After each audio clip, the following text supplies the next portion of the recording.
through another demonstration together so we can kind of play with this in a lot of different ways. So I have my balloons, I have this picture of a little girl, and I have the shape of a balloon. So first things I want to make sure I layer these two images together. So I select all, which is a Control A, then I copy, Control C, and Control V, paste it on top. If I go to my Move tool, I can click on my Transform Controls, and then holding down the Shift key, I can stretch this out. So the first thing is I want to make sure, well, actually I wouldn't have to. I could even leave this small and have kind of a border. Ooh, interesting. I might do that now that I'm thinking about this. Let's get creative with this. All right, let's do that. I didn't do that last time, but I like it now. All right, so I'll make sure that's centered, and I'm going to go ahead and leave that. Now I want this image of the child to stand out from the balloons. Right now it's a little bit dull compared to the brightness of the background. So I'm going to go ahead and adjust first just the saturation of this image. So in my layer, I'm going to go to Image Adjustments. I do not want to go to the cookie down here because you can see if I do hue saturation, it's going to affect absolutely everything. And I don't want all the layers to be affected. I want just that one. So let's trash that layer. We're going to go back to layer 1 and I go Image Adjustments and I'm going to go Hue Saturation, and you're going to see that this will only affect the child's now. So I'm going to boost that just a little bit, and actually I want this one black and white, so let's go back to Image Adjustments and let's go black and white. There, that is much better. It stands out from the color a lot more, and I can go into each color channel and make some adjustments right there as well. So I'm going to darken up that green. Overall, I feel like the contrast is very low with this image, and everything has a sort of gray. It's missing black and white. So let's jump in right now and go to our levels so that we can fix our black and white. And sure enough, if I look over here, I don't have any black at all. My histogram starts right about here, so I need to pull the black into at least that far in order to get a pure black. You can now see it in her hair and in her eyes.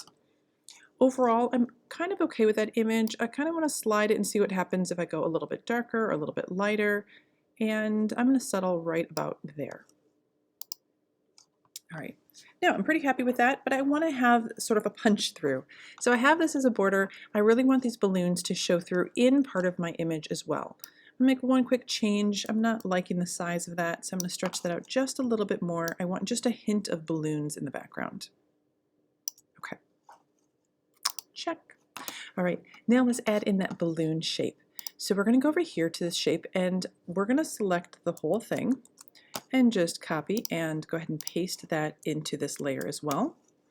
And I'm going to shrink this down maybe about this size. I'm going to have a string of balloons cascading through here. So I'm going to put this one in, I'm going to turn it, and I am going to select just the balloon itself. So I'm going to go in here to this magic wand. Now magic wand picks up a single color. The nice thing is that I only have a single shade of blue. I don't have multiple shades like I do in this balloon. So when I click on the blue, it picks up just that one blue.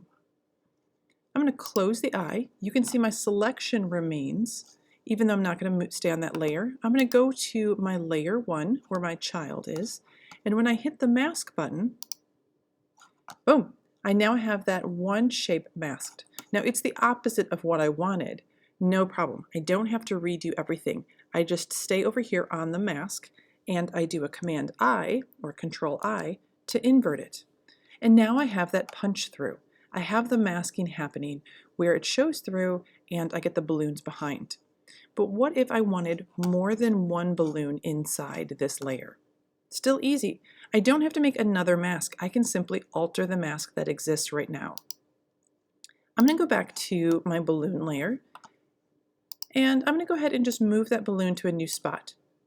And I'm going to rotate it and see what happens if it's over here. And then once it's over here, the next thing I'm going to do is I'm going to select the inside of it one more time. I get the balloon shape. I'm going to close the eye on that. Notice I still have that selection activated, but this time I'm going to go over here to the mask. Now I can't hit the mask button because I already have a mask. Still an easy fix. I just need to make sure it is also filled with black, just like the previous balloon. So I'm going to go here to Edit. I'm going to go to Fill. I'm going to fill it in with black. And I'm going to hit OK. And as soon as I do that, it simply adds to the mask I already have and adds in another shape to a balloon. Now we could do that multiple times, but I trust you can kind of play with that. Let's just see what other tools also work on the mask. I have my brush tool, and if I simply paint with that brush tool, whoops, oh, I have a selection still activated. If your selection's still activated, it doesn't work. So deselect, I can do a Control Command D. So now nothing's activated. I'm on my mask. I am painting with black. Since my mask is white, I'm going to increase the size of my brush just a little bit so you can see it. And I could paint in by myself anything I wanted over here. And again, it becomes a punch through, essentially a masking. If I don't like that, I can switch it back to white, and I can simply paint over it and it just disappears. Now there's some other effects I could do. I could do an inner glow, an outer glow. I could outline any of these things. There's lots of effects you can play with as well, just to have this sort of layer show through and show the edges on this.